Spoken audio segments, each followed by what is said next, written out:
As you can see, we're still having tea. And it's all because your time waiting for your...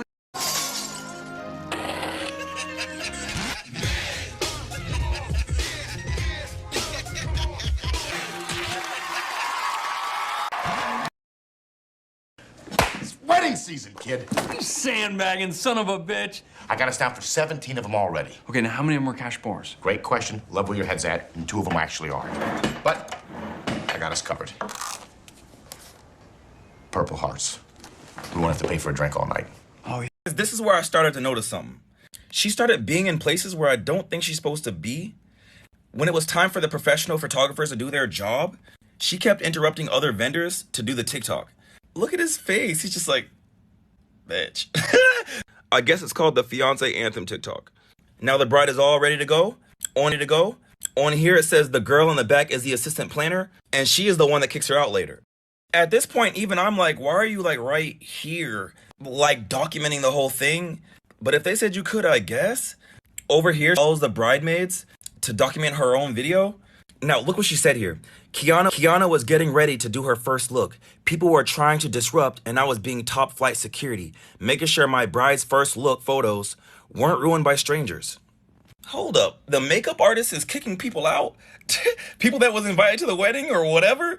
It just seems like she's like really involved with this wedding. I've been ignoring my pain the entire day, so I really hadn't realized what I was going through.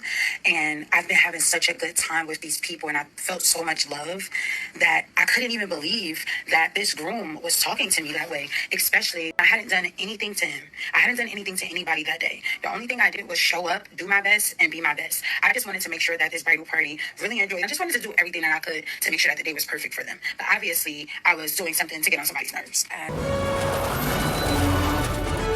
I couldn't do nothing but break down. I just felt so weak. I felt so made a fool out of. I felt so vulnerable, like I was being kicked while I was already down. And I just felt like I had given this bridal party everything that I had. I didn't have much to give, but I gave it. I gave it all I got. I gave it all my energy. Y'all can see, I literally went above and beyond. I was on my feet for over 12 hours. I was giving it everything I had. I just want everything to be special for them. I'm like, these people are literally having one of the biggest days of their life. Like, I just want to make sure that this shit goes well. And I just want it to just be good vibes and good energy. So I decide I'm going to leave. I told the bride, I said, I'm just going to go ahead and leave. I don't want to be ruining anybody's day. My heart broke in that moment. I've never had that happen to me. You know, I thought about it and I was like, you know what, my bride, I went out to my car. I think I went to the store to just get something. And I was like, you know what, my bride doesn't want me to leave. I was like, I might as well just stay. So I went back and I drove into the botanical garden. I parked right back in the same spot that I was parked at. Before I walked in, I was like, you know what, like go back, get what you need. You are stronger than that. Don't let nobody break you down. So I went, like maybe he just had a moment. Maybe he just needed to cool off. I did nothing to him. I sit down and, you know, I see the bride and we're talking and she's like, you're good, like you're fine. Her mom telling me, you know, stay. Like we really love you being here. We love your energy. The mommy and her, we still just vibing. They still just like a vibe. I mean, I dusted all back out of the cocktail hour and I go and sit down with a couple groomsmen. So I'm sitting with the groomsmen, I'm chilling. They like, yo, you look tired. I'm like, yo, I've been on my feet since like 7 o'clock this morning. I left out at like 6 o'clock in the morning to just get here. So I've been on my feet all day. Like I ain't really had no breaks. I had a bagel and then I just eat some food from this cocktail hour. After that, one of the assistant planners came up to me and she goes, can I talk to you to the side? And I'm like, I'm sitting there and I'm like, I don't even feel like getting up here. I'm just ready to get the last couple shots of these videos and this content that I need for this wedding and I'm ready to go. So I told her, I was like, you know, if you got something to say, you could just say it right here. Like, it's fine. Like, it's not even that deep at this point. So she goes, oh, like, the couple does not want you here anymore. And I'm just like, I'm trying to process what's happening.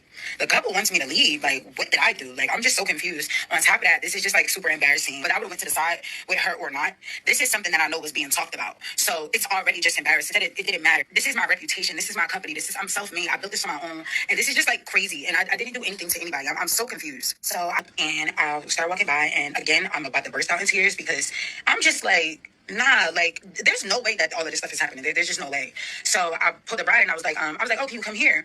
And she was like, oh, you about to leave? I see you or whatever. So I was like, nah, like, come here. So I understand that you and your husband want me to leave. I was like, I didn't do anything to anybody. Now I'm sitting there about to start crying again because I'm just really confused. So I was like, you know what? Thank you for allowing me to be a part of your wedding day or whatever the case may be. I'm going to go ahead and go. Mind you, I see security literally watching me. So y'all were about to get a security guy to remove me from out the wedding as if I need to be forced out.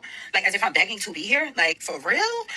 When I tell y'all, it was so embarrassing and so crazy because I literally did nothing to nobody at this wedding. I do appreciate to the bride for being apologetic about what happened.